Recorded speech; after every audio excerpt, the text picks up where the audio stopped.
our questions. Yes. Rob's, we're trying to work out whether Rob's genuine or not, that's all. Okay, good. But let's start with that to begin with.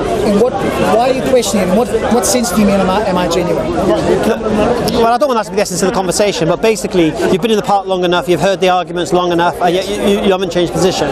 So I'd question that, that's all. Okay. In the sense that I'm dishonest or I'm unconvinced? I think you're honest with the people, not honest with yourself, maybe. Okay. So maybe underlying something I really should believe, and I'm rejecting it for some reason. Yeah. Okay. Yeah. As soon as you become religious, you have to start adhering to laws and rules and regulations, start believing stuff that you can't prove, and all of that. Well, that's all part of it. Yeah, of course it is. I think I've said it to you before.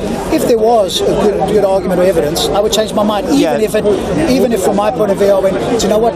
Some of the moral implications, I believe it is very unpleasant. Well, we can challenge the moral implications. I would still believe it. Because we're going to talk about morality. We can do, sure. All right. So basically, first thing the position I'm trying to hold is this, that somebody can hold a belief without evidence, and accept it to be true. Well, people do that all the time. Yeah. So, for example, my position to believe in the existence of a creator isn't unreasonable. But you believe you've got evidence, correct? Whatever evidence is. I didn't say that, did I? Say again? I didn't say that, did I? I said belief without evidence. Okay, but that would be unreasonable, wouldn't it? No. So why not? Because, well... Think about it. Now, think about this. I'll give you an easy example. I believe in unicorns. No evidence. Is that reasonable? Why do you... No. If you believe in unicorns without evidence, I would ask, why do you believe in unicorns? And I say to you, because it makes me feel good. Why does belief in unicorns... I like the thought about unicorns. It sounds like a wonderful... Have you ever seen a unicorn? Only on paper. So how do you know they exist? Or why do you believe they exist? Because it makes me feel good. No, but why... Right. So no, here's what's happened now, you see, is your reason for believing is irrational and illogical. Okay. Just because you like the sound of them doesn't mean they exist. No, but I've seen them in drawings. Yeah, but just because you've seen them on drawings doesn't mean they exist. Sure, correct, yeah. So your reasons for believing are illogical. No, they're not illogical. They might be unreasonable to you, not illogical. What? Because that means... So you think anything drawn on paper must exist? Or can exist? This person, not me personally. No, we're using your example. Yeah. So I'm saying to you, if your reason for believing unicorns exist is because you've seen pictures of unicorns, I would ask you how you correlate a picture of a unicorn with the true existence of a unicorn. We got a bit off track, but that's fine. No, because here's the point, you see. Anyone can hold any belief they like. Correct. People can believe Jesus died for their sins. Correct. People can believe the Bible's the Word of God. Yeah. And they can't prove it, but they can give me reasons for it. And I can challenge those reasons for it. Sure. And if I can show those reasons for it to be unreasonable or illogical, or irrational, if I can show that, that means if they continue to hold that belief, they're now delusional. Because I can't collapse the belief because I can't prove it. I can't prove Jesus didn't die for their sins. Yeah? But what I can do is challenge the reasons they hold for that belief. Yeah, absolutely. And if they say because of the Bible, I say, why do you believe the Bible? Or the Bible says the Word of God, why do you believe it's the Word of God? And it will completely collapse by they come to the end of it. All right. So you can hold any belief you like. I agree. Believe in unicorns? I'll challenge you. Why do you believe in unicorns? But originally you said you can hold a belief with no reasons, and I said a belief can, without evidence, can be believed, and can be true. I'll give you an example. I'll give you a prime example. I've used this example earlier with man. Where'd he go? Thank you, sir. I said, look, I've never proven my mum is my mum. I've never had a DNA test to see whether or not she's my mum or not.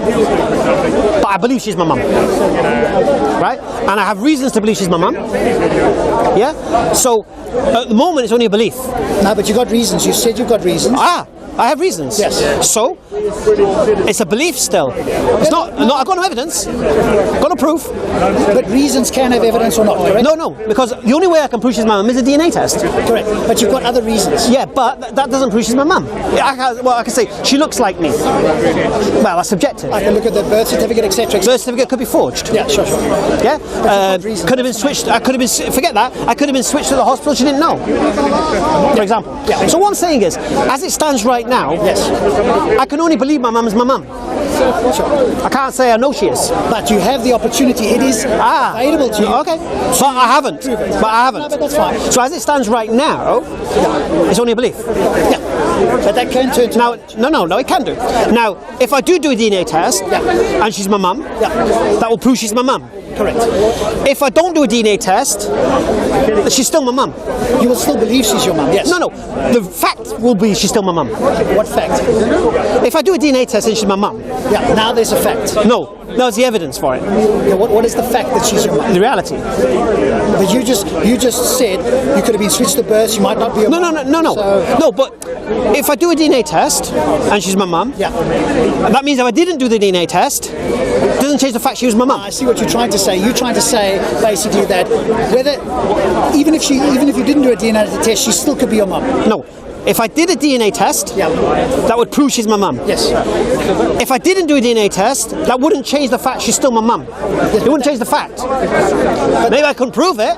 No, but there isn't the fact there then. Well, Because what are you going to give me as a fact? How are you okay. gonna The give me- fact is, if I do the DNA test and she's my mum, Yeah. and I don't do a DNA test, that doesn't change the reality that she's still my mum, even though I haven't proven it. No, but it does though. It doesn't. Okay, because you're saying So you're saying to me that if I do a DNA test, it proves she's my mum. Yes. All right. And I don't do a DNA test, then she's not. no. But what I'm saying is that it's a belief. You at the It's a moment belief. you believe. Agreed. Agreed. The moment you do a DNA test, you could say, "I know it's my mum." No, I can prove she's my mum. Yes. I know. 'Cause- Well, even then, I can still. I don't know whether they made a mistake. No, but then it's. Then the DNA test could be an error. Okay, but now you're going into what we call radical skepticism. This is what I'm saying to you. Whether it happens, Don't go there. Don't go there. No. But the point here is this. The principle is this. Whether I believe my mum's my mum. Yeah. I'm fine with No. that. Yeah. But whether I prove it or not, I believe she's my mum based on reason. Yeah. Yes. Right. Now those reasons are my rationale. Yeah. Do you understand? So my belief, without evidence, can still be true. Yeah. It can be, yes. Right. But it could also be false. Yes? Yeah. Cool. That's fine. Yeah. Yeah, that's not the issue, mate. That's not the point. The point is this: can a belief without evidence be true? And the reality is yes, it can. It can be. My question to you, that which obviously before we started. What would your reasons be? So if somebody brings you a belief and they haven't got a reason, because that's what you said, yes? No. You said a belief could be true without reasons. Well, I didn't say that. Belief without evidence. Okay, so what is that? So the example is So, wrong, yes? so the example is this: if someone believes in something, but they cannot prove the thing they believe in is true Yes. with empirical, observable, testable evidence, that doesn't mean what they believe is false. No, it doesn't. It could be that it's true. It could be true. Could be true. Yes. Okay. Therefore, a belief without evidence could be true. It could be. Now, the only way you can test that belief is to test the reasons for that belief. Sure.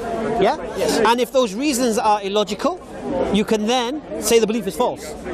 Yes, you could. So say the belief is I'm illogical. confident in telling a Christian that his belief that the Bible is the Word of God is false. Okay, that's Yeah? obviously- Because yeah. the reasons they're claiming it's the Word of God collapse. Okay, that's obviously your position. Yeah, that's Yeah, fine. yeah. To give you an example.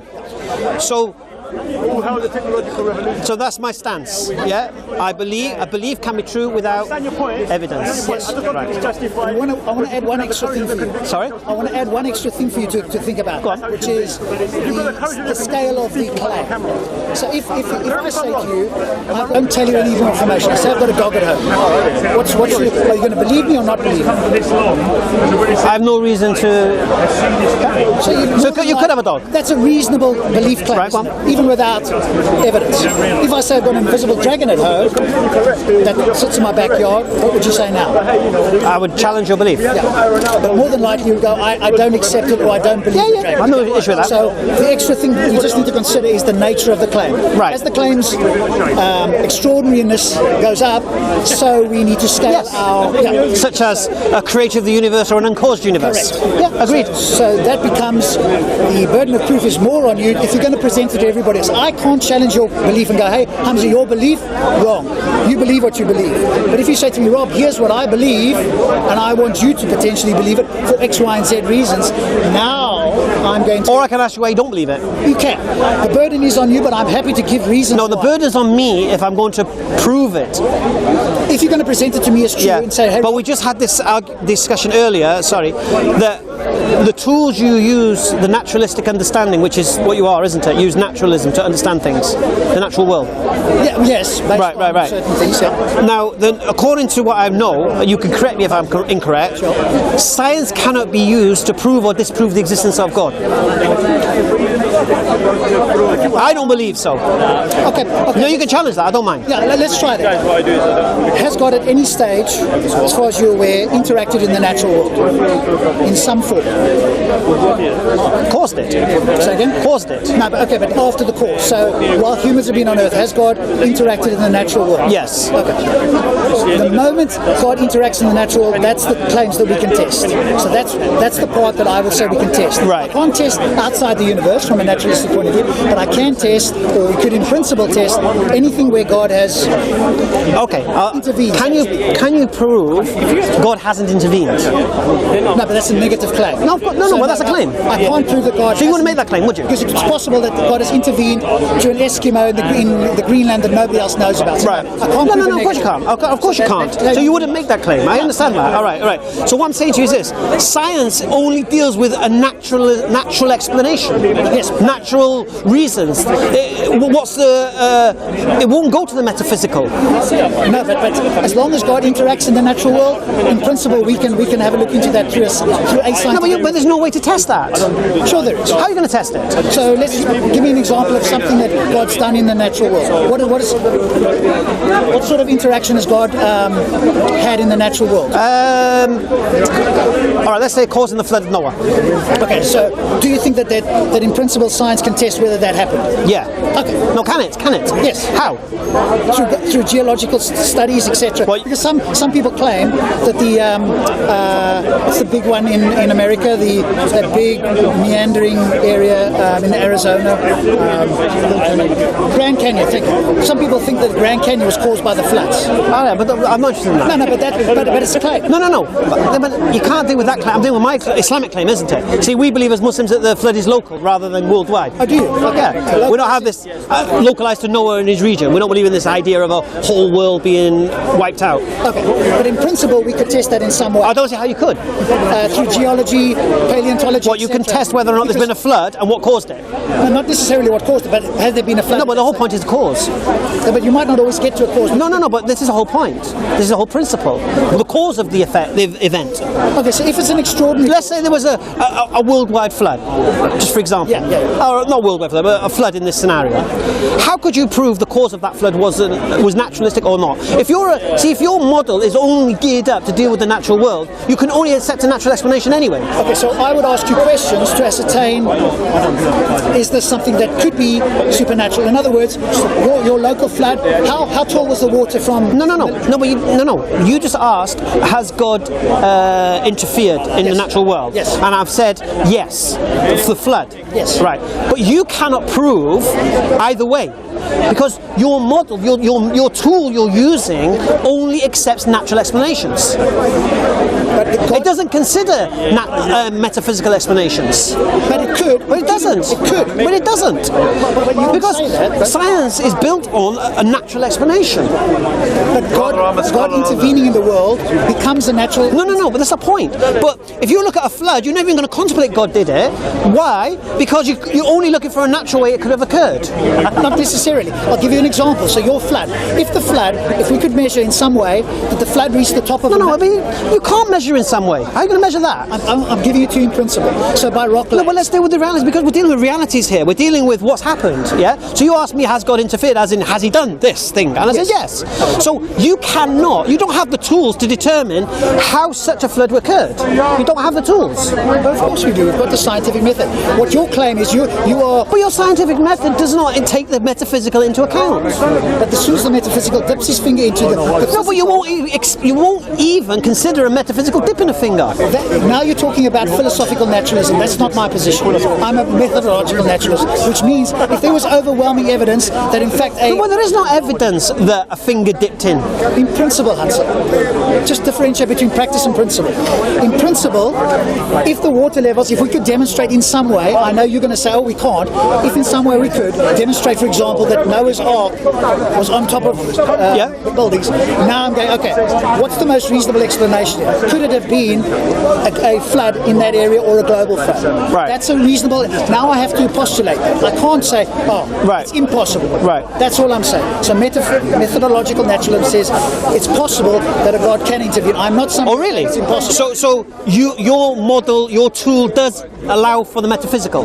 It allows for the metaphysical to tip his finger in, and for me. No. It allows for the existence of the metaphysical. Yes. It's not really. Yeah. It's not like I know God doesn't exist, but I've said that too many times. So all right, alhamdulillah. Yeah. So. That's not the natural. That's not scientific model. Yeah, but science was still used within it. No, because science is based on the natural, not on the supernatural. Yes, but science only works on the natural, which is what I'm saying. Right. Yeah. So the science doesn't take the supernatural into account. Well, you're taking it into account. I'm saying in principle it's possible. You go. I think we're no. What I'm saying is this. Unless I'm wrong, I don't mind being corrected. From what I know of the scientific model, yes. It only takes into account a natural explanation. Now, if you're only taking into account a natural explanation, that means you're dismissing supernatural altogether. Okay, so there's I think where our differences. Maybe we can agree to disagree. But what I would say is science goes to the edge. Let's call it the edge of the universe. I can only empirically look at what's inside this bubble we call the universe. I can't look outside. So when you say metaphysically, are you talking about what's outside the universe, or I'm talking about things that cannot be explained by the natural understandings. Okay, but my position is as long as it happens in the natural world, in principle it could be explained. That's all I'm saying. And it could be explained in theory by some kind of supernatural. Look, explaining it is one thing, but look, for example, if there was a flood, all right, science will automatically take a natural view of it. It will start that way, yes, that's the most reasonable position. Alhamdulillah. But if there was something unusual or amazing that had happened at that flood... No, and then they say, don't know. That may or may not be. No, but that's the case, because you did it yourself. When it comes to the origination of the universe, rather than consider the metaphysical, you'd rather say, don't know. But I've got other explanations. But if we both... Of the origination of the universe? But I've got explanations. No, you got naturalistic explanations. Yeah, sure. Yeah. But you won't take into account a metaphysical creator. Not at this stage. No. Why not? Because we've got other explanations, and... Why are your other explanations, which go against all the natural explanations... They are actual natural explanations. Really? Give me a natural explanation for the origination of the universe. One is inflationary theory, one is conformal psychic cosmology. And what's conformal? Was it? Conformal psychic cosmology. What's that? Okay, so that means that model shows that the universe is eternal in the past and eternal in the future. What's that based on? So that's based on... What evidence do you have for that? Okay, so the guy that came up with this has got some... Is it a belief? Yes, he's got a belief. So it's just a belief? No, he's got some... No, can he prove his belief? Empirically? Yeah. No, not yet. Right, so it's just a belief, right? So now we can test the reasons for his belief. Correct. Go on. We can do the same with any of the other hypotheses. Right. My position is this. If the smartest people in the world, let's call them cosmologists in that field, don't know yet, how can anybody else claim... The reason they say don't know, because they only deal with what the natural can explain. At this stage, that's correct. Right. So the smartest people in the world you're referring to won't take the idea of a creator into account. Not at this stage, no, correct. No, that's what I'm saying to you. So, it will never. No, we can't say it will never. That's a position. You've got to be careful with that one.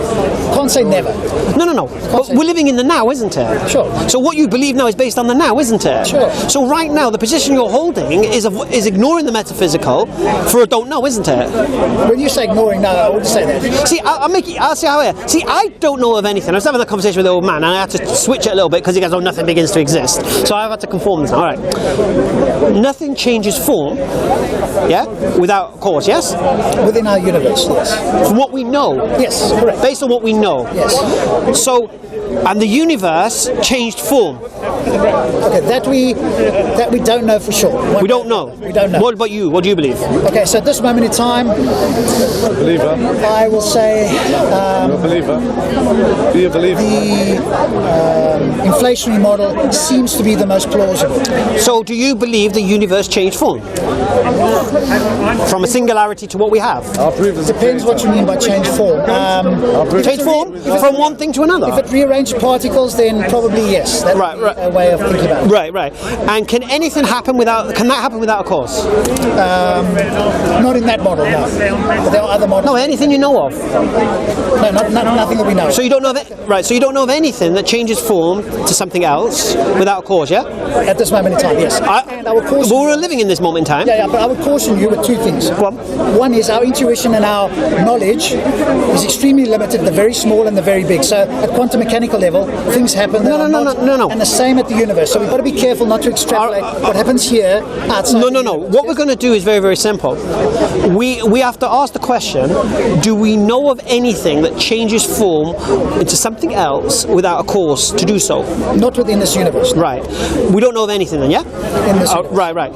So now we've already accepted now that you believe in the inflatory model, which means the universe was at one point singularity, whatever that form was. Yeah, okay. Yeah, and became the known universe today, yeah? So that requires a cause now according to your standard. Yes, that model. Right. Exactly. Yes. So my point is this. What's that cause? Don't know. Okay. Right. Okay, but on that model, they have got a... Now what? All right. Now what's the natural understanding of that? Okay, so the natural understanding of inflation... Of what caused it? Yes, yeah. So the multiverse is the cause of... No, that's not your model. It is part of the model. It is. So Or you believe in the multiverse? that model has got the multiverse built into it. You believe in the multiverse? It's a possibility. No. Well, Rob, I'm not going to argue someone else's thing here. If you believe in the multiverse, I'll deal with the multiverse. If you're not believing in the multiverse, don't use it for your state of the argument. I've said I don't know. No. Do you? I'm not asking do you know. I'm asking do you believe? It's a possibility. No. That's not I the believe question. it's possible. That's the way I give it to you. Do you believe? Look. Do you believe in the idea of an unlimited amount of universes, or do you believe this is one universe Okay, so that originated from a singularity? So if I believe in that model, then I would believe in... No, which model do you believe in, Rob?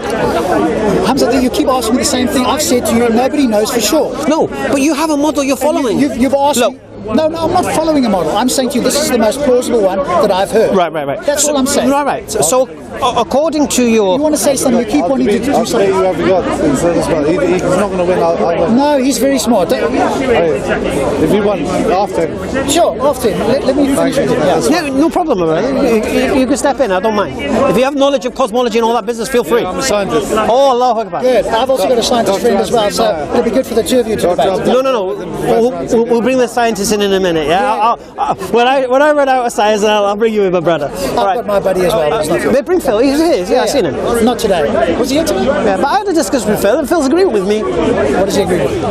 Watch the video. Okay. I haven't seen that video. With Phil. It was when I dealt with, first of all, Ansar, then it was the professor looking geezer, and then it was Phil. He was number 3. How long ago was that? On your channel? I'll have a look. Okay, cool, I'll have a look. All right, so basically,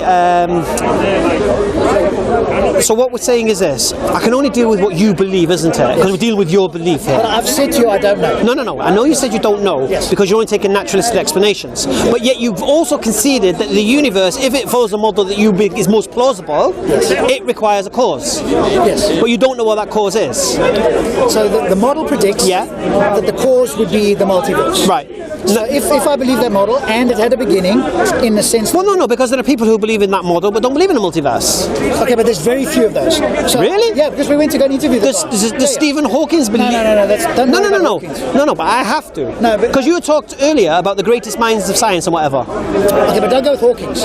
Why? The reason is because Hawking and Penrose, they talked about a singularity. We went to go and interview Sir Roger Penrose, and he talks about conformal psychic cosmology.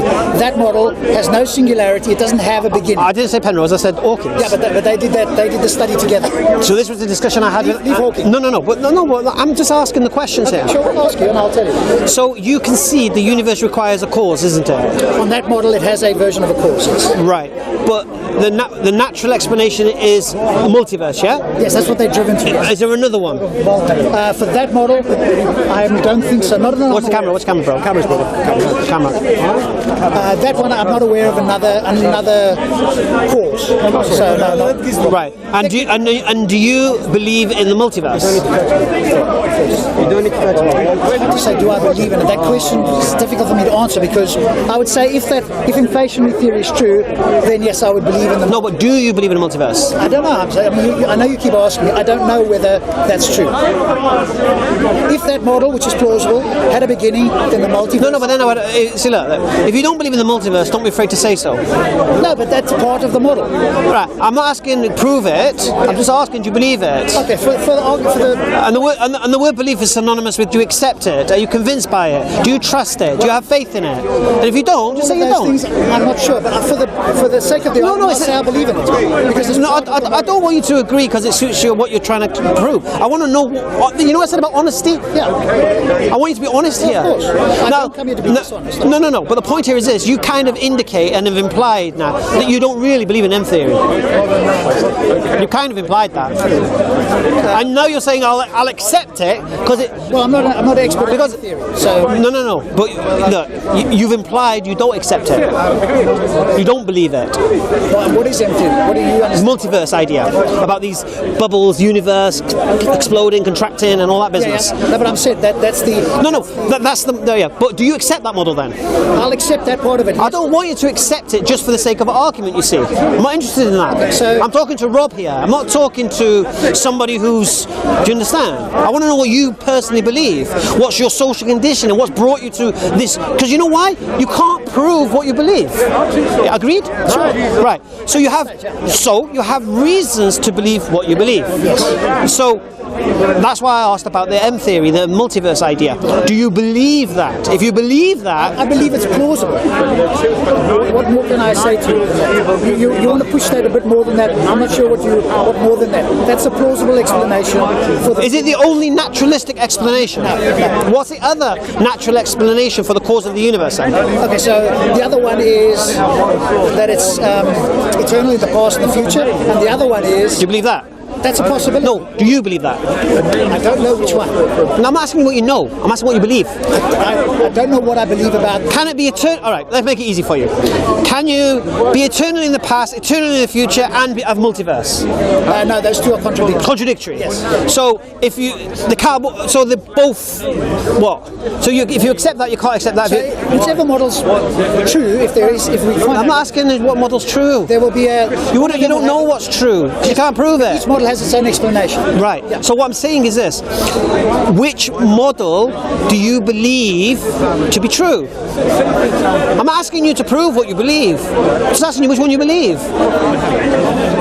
I think inflationary theory is the most plausible. No, inflationary theory is the first part, Big Bang. Yes. We're talking about the cause of this now. Yes. Now you give two theories. There's only one with that. Yes. Two theories. You give M theory? So two theories. Oh, sorry, forgive me. So you're saying there's no other naturalistic explanation for the Big Bang? I'm saying that's the most widely accepted. No. Yeah. So what's the other naturalistic explanation for the Big Bang, other than M theory? Okay, so it's the eternal universe. No, that's not inflation. That's not. It still does. It's still. Oh, sorry. Explain the eternal universe to me. So Roger Penrose's one model goes basically like this: there's been universes in the past, and they continue on, and he calls it eons. So what they do is they do this, they dissipate, and it comes back together and starts. What's the difference between that and multiverse? Okay, because there's only one universe. It's linear. It's not like all over the show. There's only one universe. The line goes up Right. and down. That's it. So the line is Right. infinite one universe in the past. We call it one universe. Right. And infinite in the future. And there's one line. Right. The multiverse is like bubbles, and from that multiverse, this universe can come into being. So that model goes with inflationary theory. So the two models. Right. No, I understand that. Yeah. Okay. So you have these two. So these two theories can't be together. Yeah. No. If All right. one's true, then.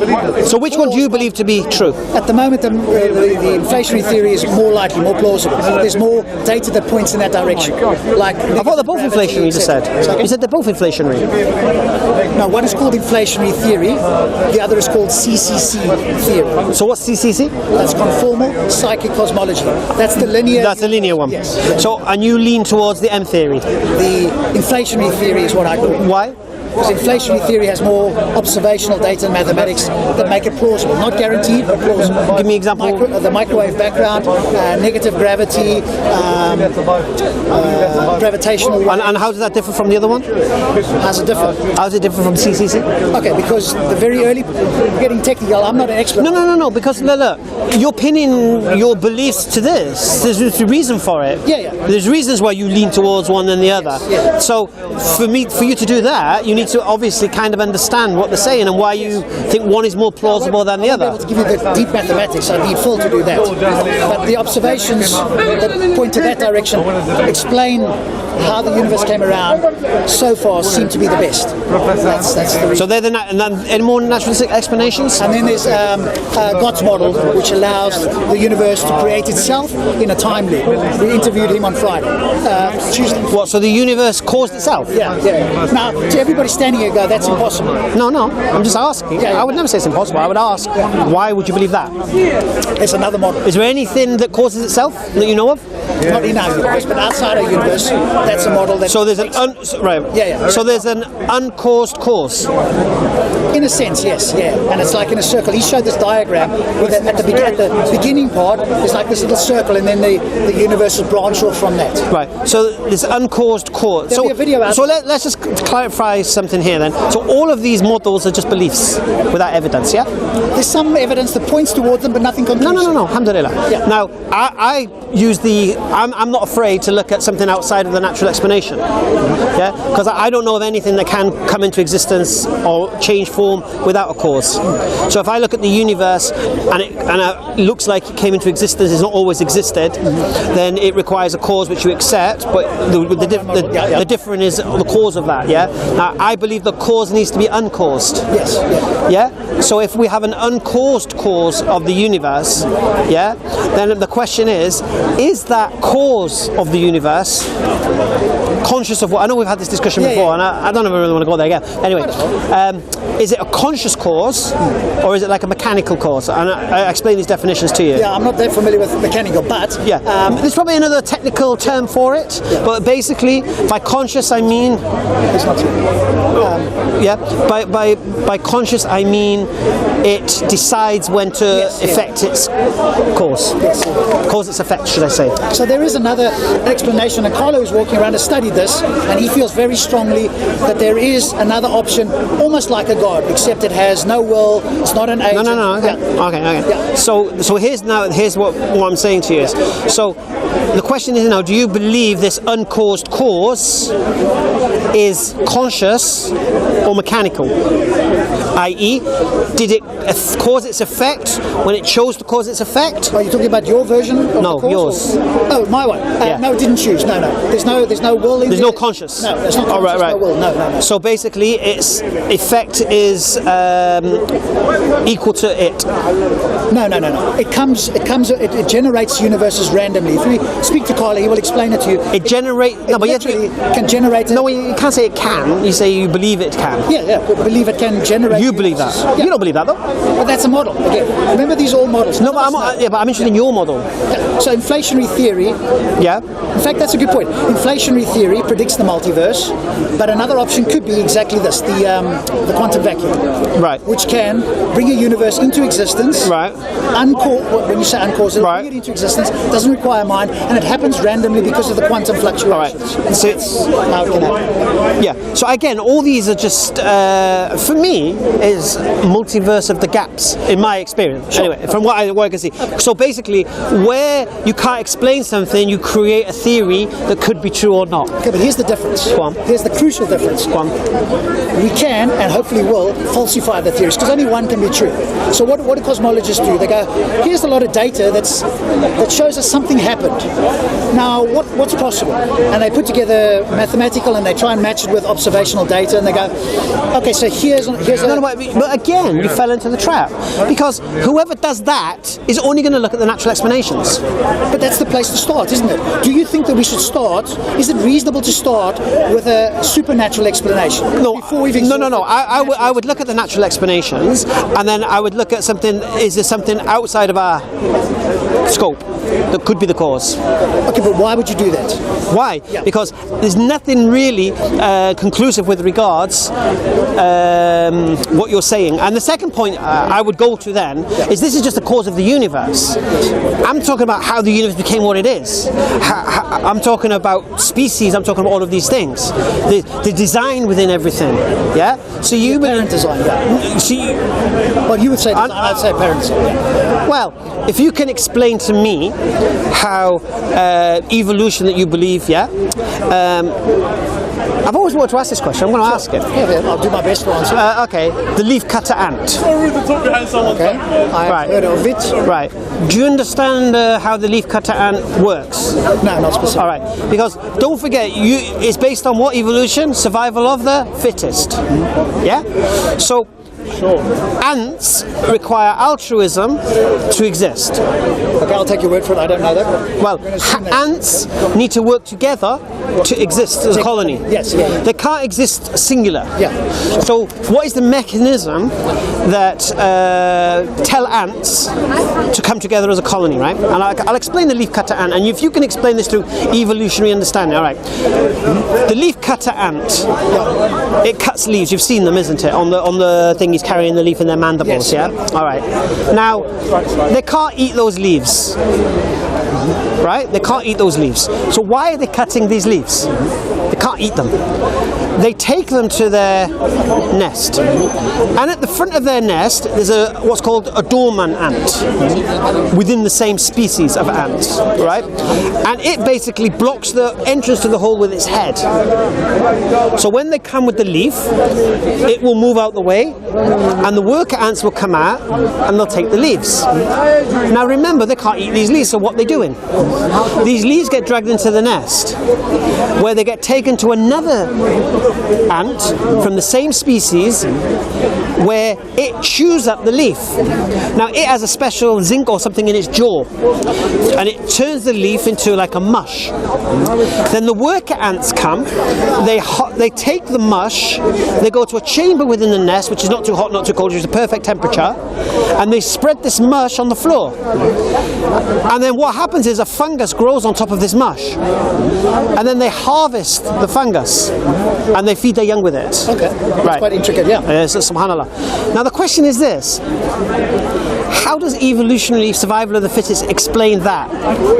In the sense of, how did a sterile universe, create a situation where you have a colony of ants, all one species, all have different roles, all have different abilities, and yet if they didn't exist in that colony, they would be dead. Sorry, sister.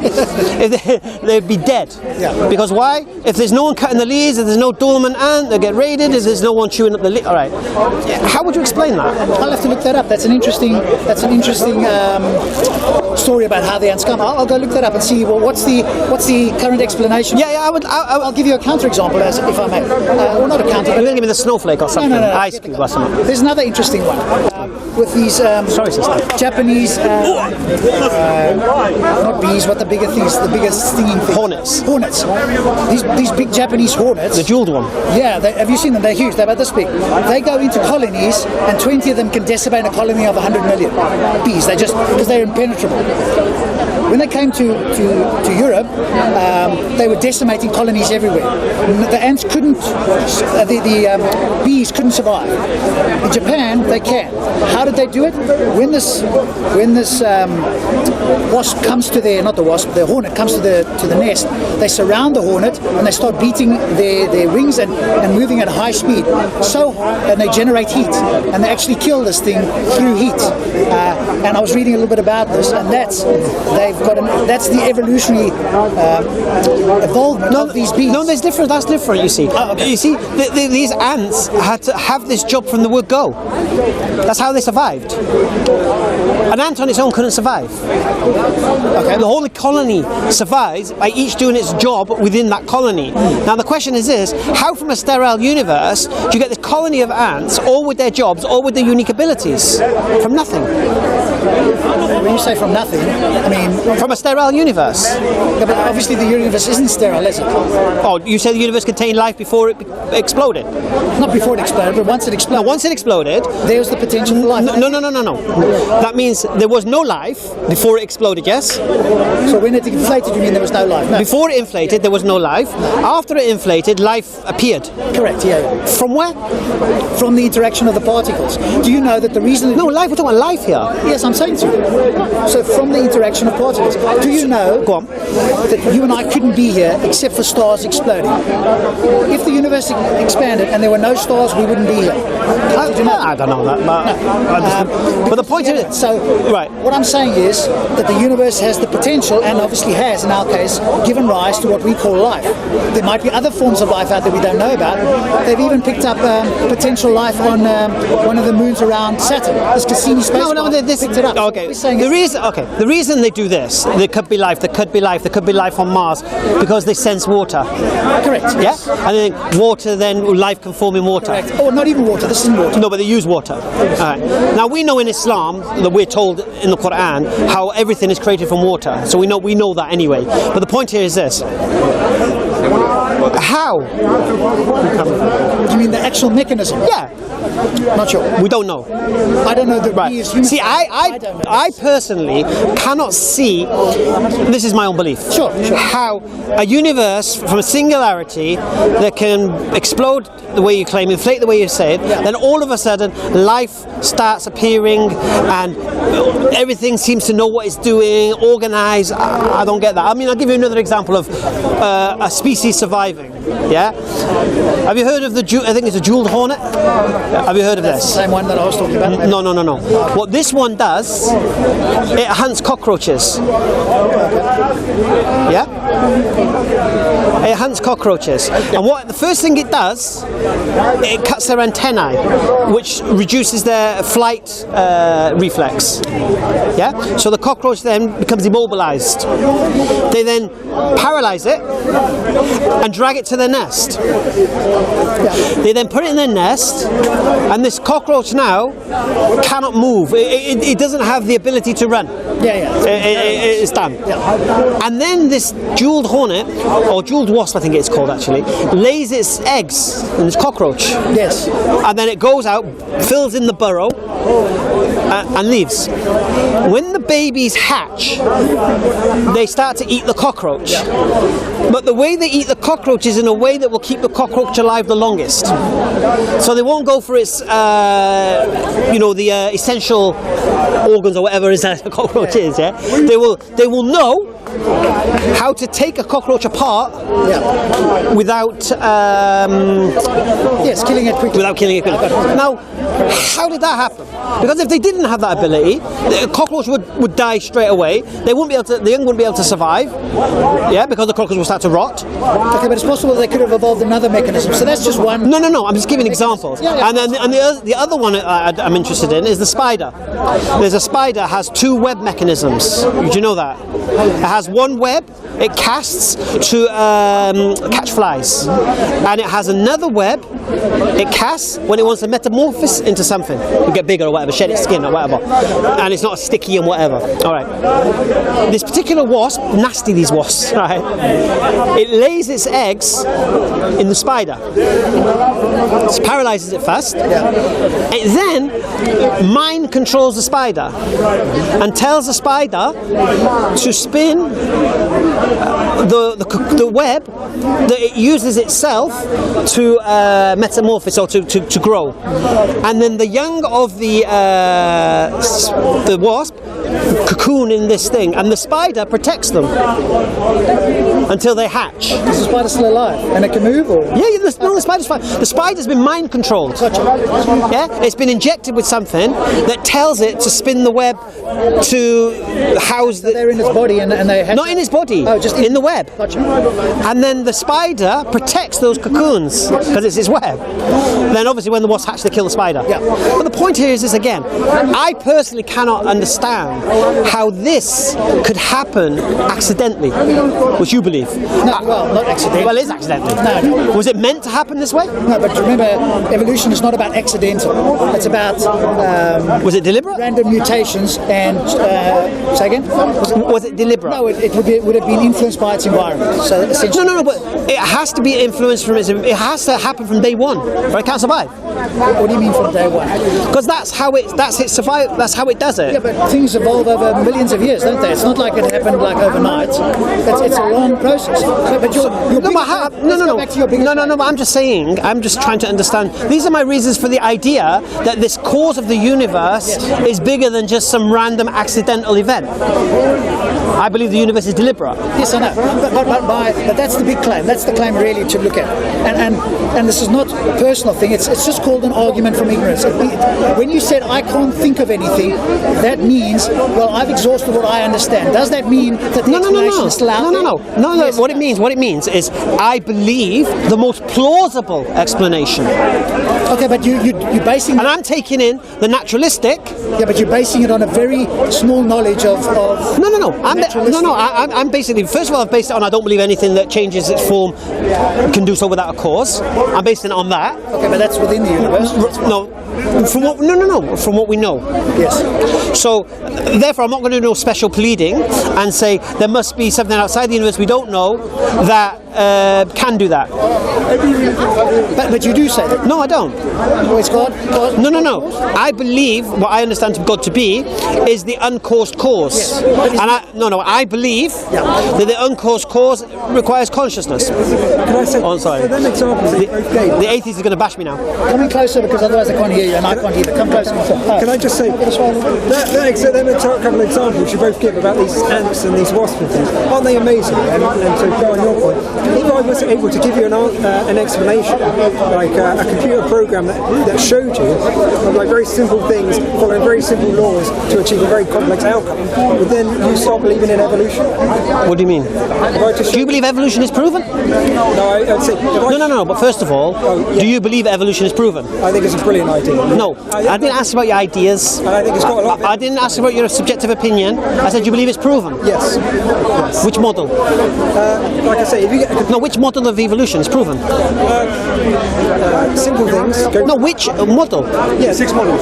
Oh, okay. I don't know the name of them. But which model you believe is proven then? Because there's 6 models, and they can't all be correct. So which one is correct? According to you, is proven. Because then there wouldn't be the models. It would have proof. What are the 6 models? No, I'm asking you. You're the one who says it's proven. You're the one who believes it, so you should know the answer. This is your belief, not mine. Evolution, right? The basic idea. I jumped in and asked him something. No.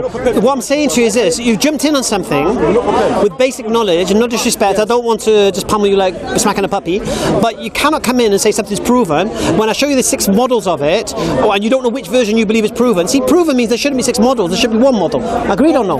It depends what you mean, because remember, evolution is a big... If something's proven, what does that mean? Okay, but what is proven? What's proven? Exactly. Let's be clear on what we're talking about. You have empirical, observable, testable evidence that it can be no other than what we're saying it is. Let's be clear on something.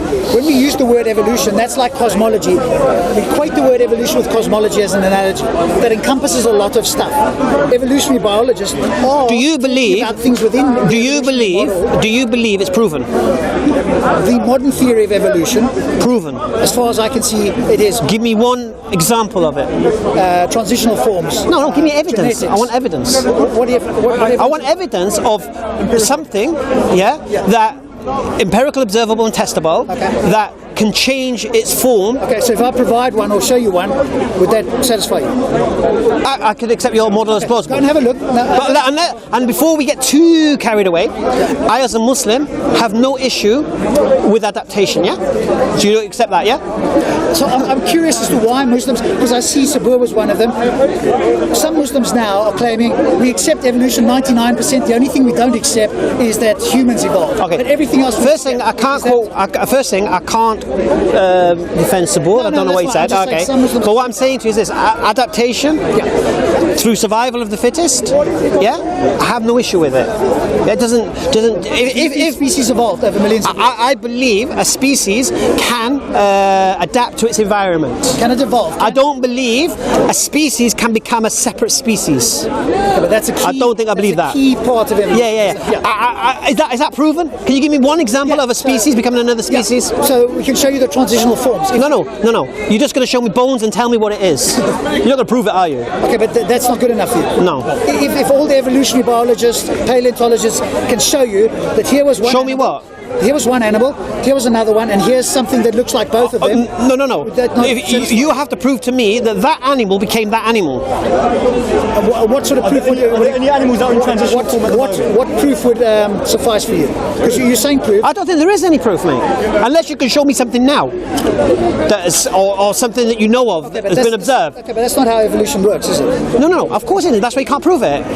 Okay, but it depends what you mean by proof. Proof means If you're looking it for a cannot have a live- Okay. Proof means you have empirical, observable, testable evidence that it could not have occurred any other way, Okay, so that's which he believes. Yeah. Okay, but Hamza, the standard you've just used there now, we can't prove anything in the world. Your standard has now become... Not my standard. Yeah. Not my standard.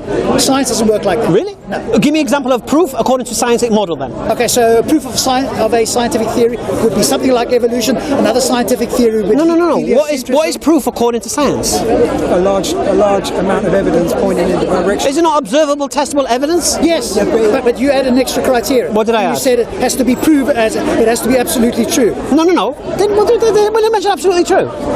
You said that early on. No, proven. So what is proven? If something's proven, Yeah. does that mean that it cannot be anything else? Okay, so No. What does proven mean to you then? Sorry, don't I disrespect. think what Rob's trying to say is you're trying to make this like 100%. No. I'm asking you. What does proven mean? I believe proven. It means it cannot be anything else. According to the evidence, do you mean it's impossible for it to be anything else? it means I have evidence Yeah. that this is how it happens. Yes. Could that change or Obviously. So can Okay. but then your proven then is transitory, isn't it? So you can't really have any proof. Because if I'm not wrong, correct me, science doesn't have the facility to claim proof. No, but like, it can do this. not absolute proof? No, it doesn't. Yeah, but let's say you're in a courtroom. So if it's not absolute proof, then you cannot say this is how it happened. Yes, you can. If You could say this is how I believed it happened, or this is how it could have happened, or this is the only naturalistic explanation of how it may have occurred, but you cannot say this is how it occurred. So when I say this is how it occurred, But you cannot say that why? because then you have to prove it. Okay, so It's a claim. Okay, so if we provided you with genetics, DNA, What does genetics fossils, that animals have a lineage that they go Well, from what does one that animal to prove? another. What does that prove? That shows that we had an. You give me an example. I mean, explain away speciation, for example. How does speciation happen in the African savannah? What do you mean? Okay, for a species to evolve, I'm not an expert on evolution, so I don't want to get too deep. I'm just reading it. He seems to be, because you believe it's proven, isn't it? All right, so we did say that. Can I just set up the framework that One second. So in the African savannah, you have lions, you have cheetahs, you have leopards, yeah, you have panthers. I think panthers in the African Black savannah. Panthers and all Yeah, that. right. Now, for speciation means, for this evolution to occur, the species has to be separated and isolated from its original species, and then adapt or change in such a way that it cannot breed with its original species. Do you understand that or not? Yes, but that happens Yeah. for a long, long period. It has to happen. It has to be isolated. Yeah. I'm not sure if it has to be isolated. Well, if it's not isolated, what's going to stop it mating with its? Well, some of them could move away, and obviously, No. It has to be isolated. Speciation requires isolation. I'm not sure No. that's- Oh, okay. Explain to me then. How do, for let's say we have a great cat in Africa. Yeah. All right. And it starts to adapt to its environment. So let's say we're talking about a lion, and it starts to adapt to its environment. If the whole species, listening, if the whole species become another creature, that's just adaptation. Yeah? If for it to occur, speciation means that a portion of them have to become something completely different to what it was originally, so it cannot mate with it. I don't think it does mean that. What? I I don't think it does mean that. Where do you get your understanding of speciation from then? Just the ether. Well, if they didn't isolate, Yes. then if they carried on mating with each other, Yes. where's the Defining barrier of Yeah. speciation. Well, it could be many things, couldn't it? We could just make it up. We could just say this species is defined by having these traits. However, No, it but also interact with this. no, but you're saying that for it to change, Yes. it has to be away from its original. Yes. So in the African savannah, Yes. how do we have so many species of big cat? For it to be true, what you're saying is they would have all have had to be separated from each other. No, because you're making it so that species can't mate with each other. No, but that's true evolution. Says who? It's not then. What do you mean by that? It's not true. Well, how do you understand evolution then?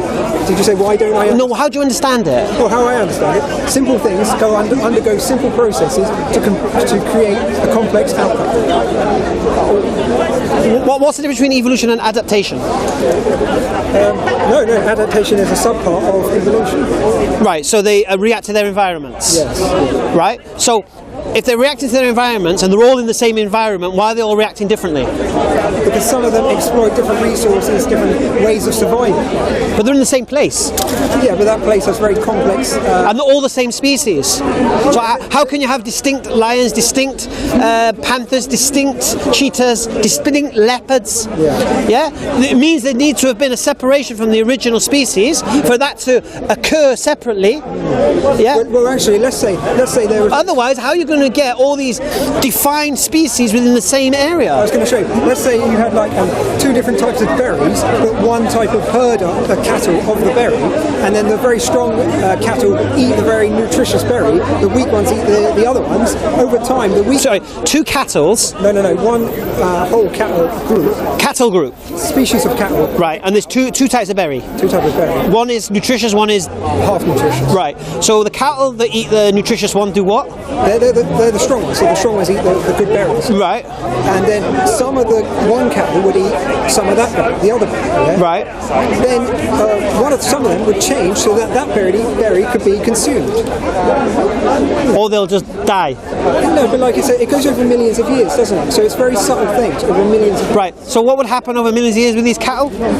You would find that one cattle. One cattle? No. Oh yeah. You're saying the whole group would move in that direction. No. Listen to me. First of all, I don't make the rules up. Let's clarify that. I'm not making up the rules of speciation here.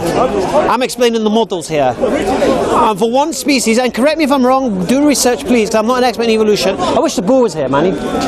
He'd give it on lockdown. Where is he? Just grab him for me a second. You probably show I'm wrong, actually. Leave Sabor. No, I'm joking.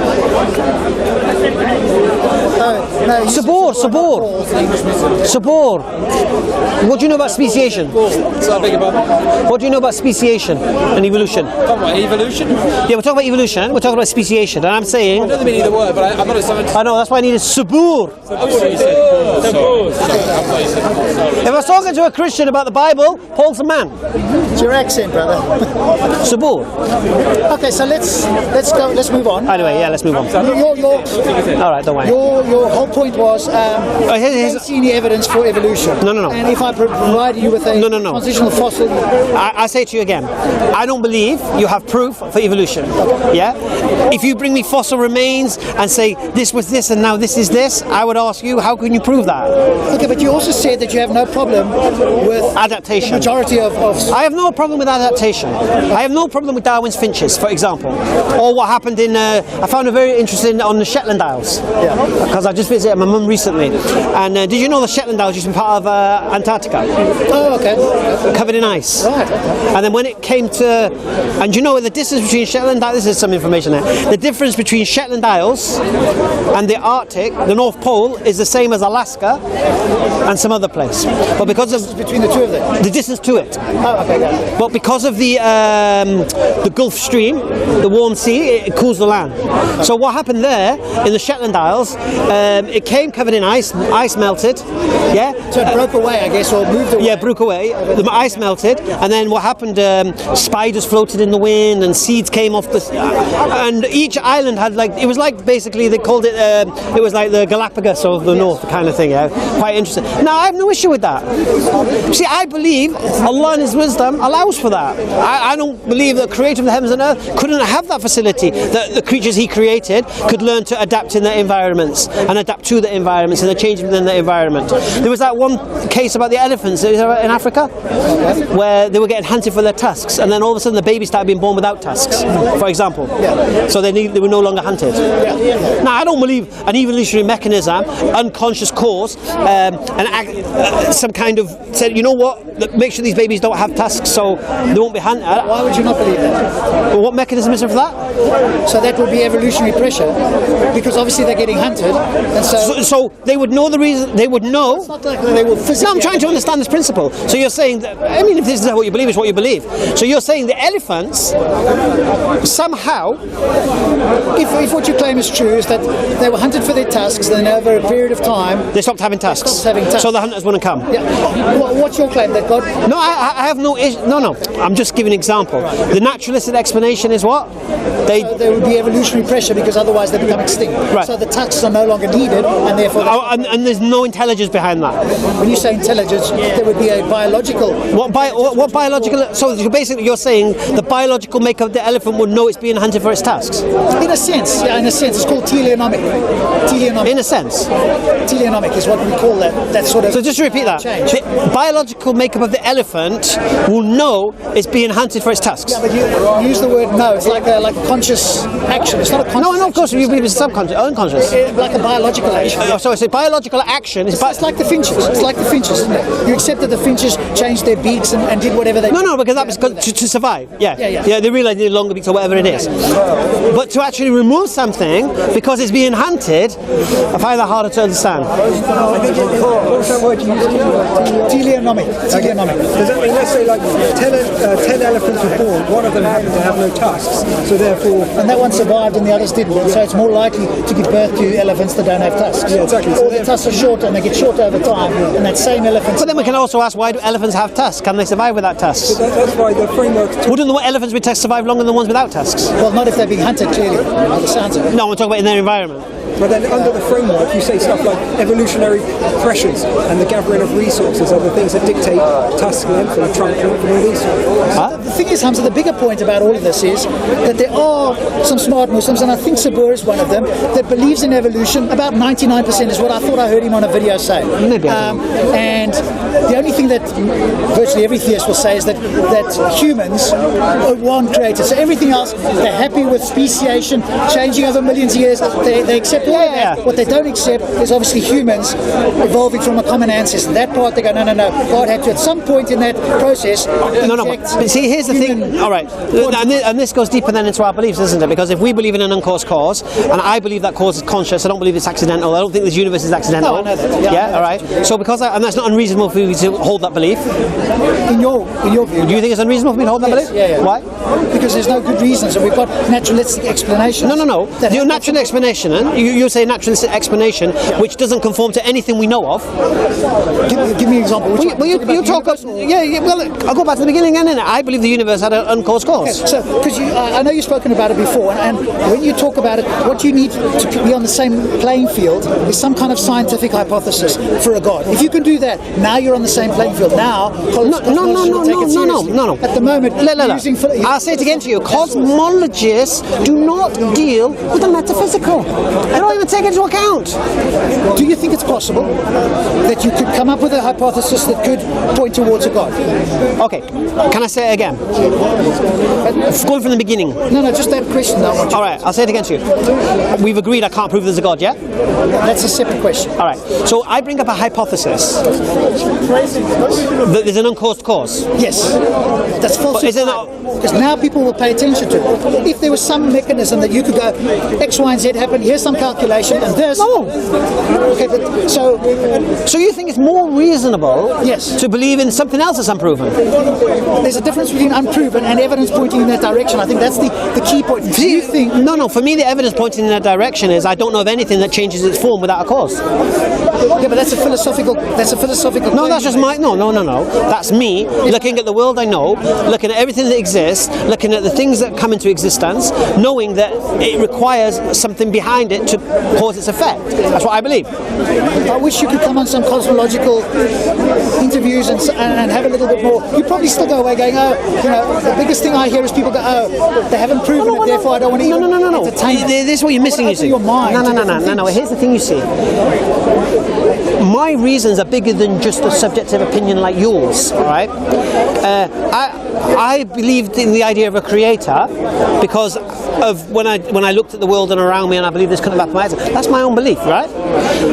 Then, when I delved further into it, I asked the question: has this creator linked to us, communicated with us, guided us, whatever? Yeah. Then I look to the people who made the claim that it has. Then I look at their claim. Then I see whether I believe their claim to be true or not. And if I believe their claim to be true or not, I go with that. You understand? So, I'm a Muslim today because I believe the claim that Muhammad, peace and blessing upon him, was sent by this creator that exists. I believe that. Oh, I know you do. Right? Otherwise you wouldn't be Muslim. Yeah, sure. Exactly. But I didn't need Islam to believe in a creator, though. I believed in a creator 2 years before I was a Muslim. Yeah, I accepted that, but I was agnostic. What sort of creator did you believe in? At that point, I didn't believe in man-made religion. I didn't believe in this personal idea of a God. You think there was just an intelligence that sparked the universe? I believed in the idea of an uncaused, intelligent creator. The idea that I don't believe this universe could have happened without one. Okay, but it didn't have any, at that stage, it didn't have any interaction. At that point, at that stage, I had no connection to that creator. I had no trust in man-made religion or organised religion to control the masses, opium of the people. I would concede there was a creator, but I wouldn't go as far as dictates of perceptions of that creator. I would go to the idea of an uncaused cause that was conscious and deliberately caused the universe for whatever reason, I don't know. And then when everyone makes their claims, and I would test their claims, and you understand. So that was my position. That's actually harder to disprove, other than we still need the evidence that he exists. But that's more, I'm not claiming it's proven. No, I know. But that view, I do need the toilet. I'm more sympathetic almost to that view because there's less. The more information you give, the more we can. No. So that view is That's the point though, because that's my standard. That was my standard. Yeah. Religion is for weak people. Need control. Need a crutch in their life. Opium of the people. Yeah, to control the masses. That was my understanding. Yeah. Until a Jehovah's Witness knocked on my door and gave me a beautiful book, Mankind's Search for God. Yeah. And I read that, and it abused every religion of the world. Sorry, to go. It basically explained every religion of the world, and then showed how they weren't true, or why they believed they weren't true, except Islam. So when it came to Islam, there didn't seem to be a refutation to it. And I think I read something by David Icke at one point about religions. And again, he didn't seem to refute Islam. He may do now, maybe got hold of some Islamophobic stuff, I don't know. But at that point in my life, he didn't seem to. So I was confused as to, not confused, intrigued as to why Islam seems to stand the test of the scrutiny. So that's when I looked at it, and then started to become interested in it. But still, I knew non-practicing Muslims, so I used to say to them, "Are you praying?" And they said no. I said, "Wait." Here's a question for you, because some of the viewers might be interested. I do need to use the toilet though, but go on. The question is, on one of your videos, you said the main reason you turned to Islam was because of fear of hell. And at the same time, here with Sarah, you said no, you believe for like more intellectual reasons. So No. There was a question about you being inconsistent. No. There was no. We would clarify that, clear that up. Yeah. Basically, I said my belief in the idea of a creator and Islam as being the truth was not an emotional thing. It wasn't an emotional reaction. It was an intellectual investigation. Was it prior or after you accepted because of the fear of going to hell? No. I didn't even look at the fear of going to hell. I didn't even bother with that. Okay. So you only that's It was only no. It was only when I became convinced of the creator I became convinced the Quran was the word of that creator, and Muhammad was the messenger of that creator, and I accepted the warning being given to me. Okay, so you feel like you did an intellectual investigation. Yes, 100%. And then you were extra convinced by the fear of hell. I was motivated. Okay. No, I was motivated by the punishment that God put there as a motivational tool for man to move away from it and to go towards the worship of God. And like I said earlier, worshipping God, obeying Him, follow His guidance, live a beautiful life, free from all the poisons you're subject to. Well, those people who choose to. But No, I'm not interested. Of course, I appreciate that you might avoid those poisons. But following your worldview, you could also be a victim of them. I could, but do you think people should have that choice, or should they be banned from having that choice? If you ask me the question, should my children have the choice to listen to me or do their own thing? At some point they're going to do their own thing, correct? No. But at this point in time... No, but let's not talk about children. Talk about adults. Well, let's start with the children. Why do I tell my children what to do? Because you believe that you're telling them the right thing.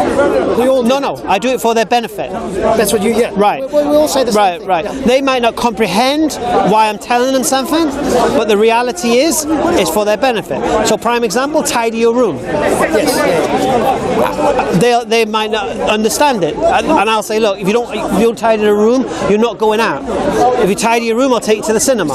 Motivate them that way, yeah? Yes. Now, I'm not telling them to tidy their room because I want to reward or punish them.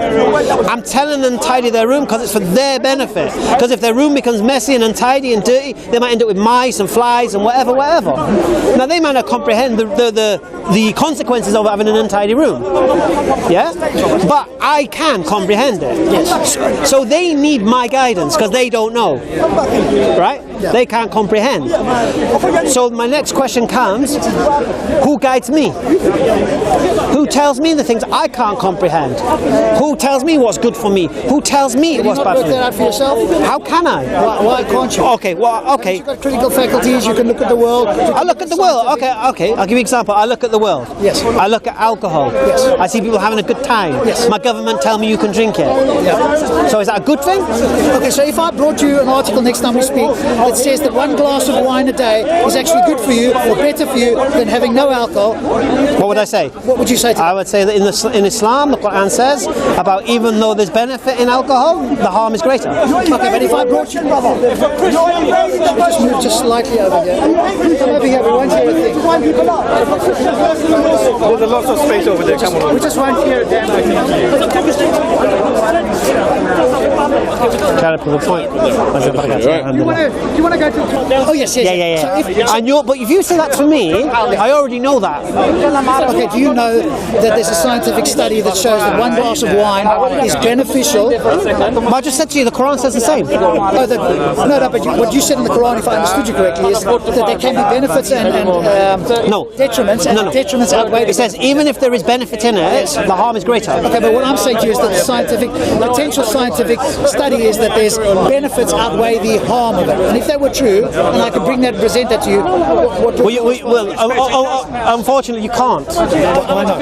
Okay, if you're saying to me that the health benefit of a glass of wine outweighs one glass, outweighs A&E on a Friday and Saturday night, drunk drivers, and all of this business, 70% of people in prison are intoxicated or on drugs when they did their crime.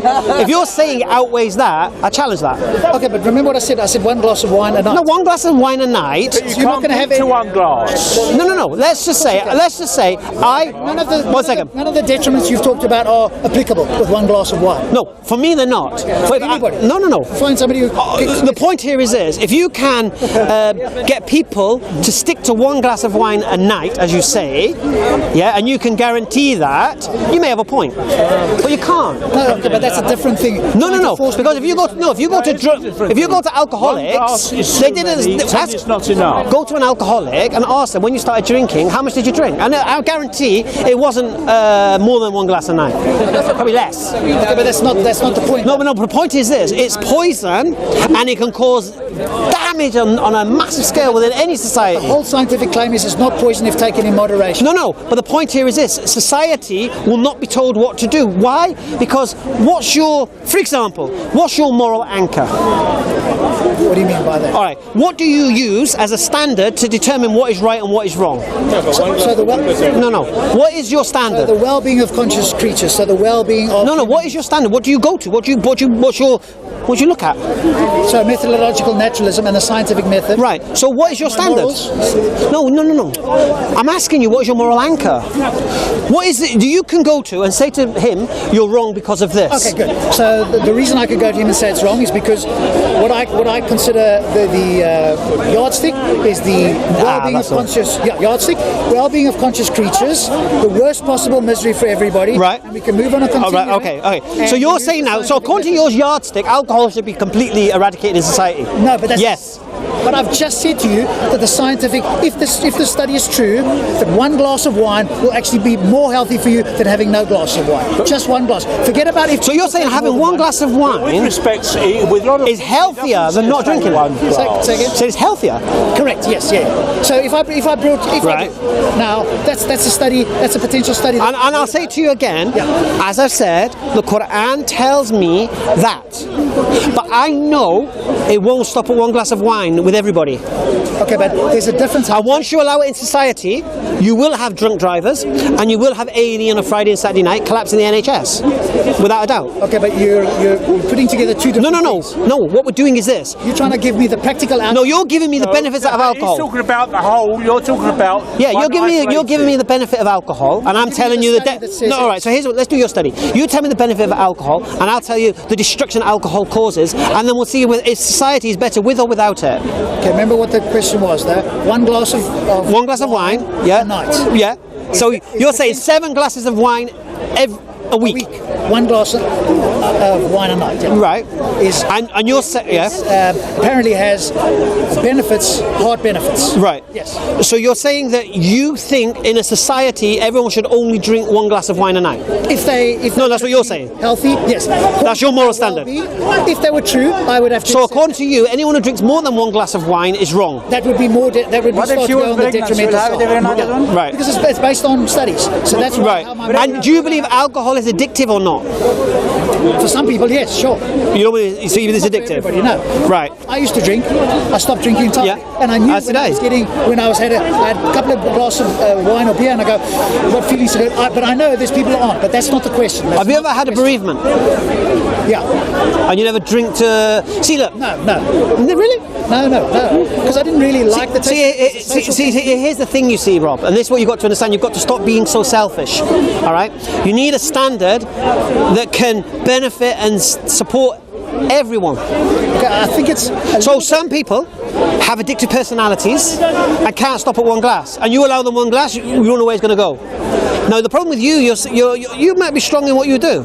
Yeah, you might have strong willpower. People are weaker than you, and if you give people the signal it's okay to drink alcohol, yeah, they have a bereavement, their wife divorces them, yeah, they seek solace in the alcohol because alcohol is an escapism. Yeah, it does make you forget what's going on around you. So if you have a really crappy life, you know that alcohol can make you forget. Yeah, and then you start taking that alcohol in large quantities to avoid the hardship or whatever you're facing, and then what happens is that starts not to do the job. So you need to drink a little bit more. And a little bit more because you're not getting the buzz anymore. You're not getting the escapism anymore.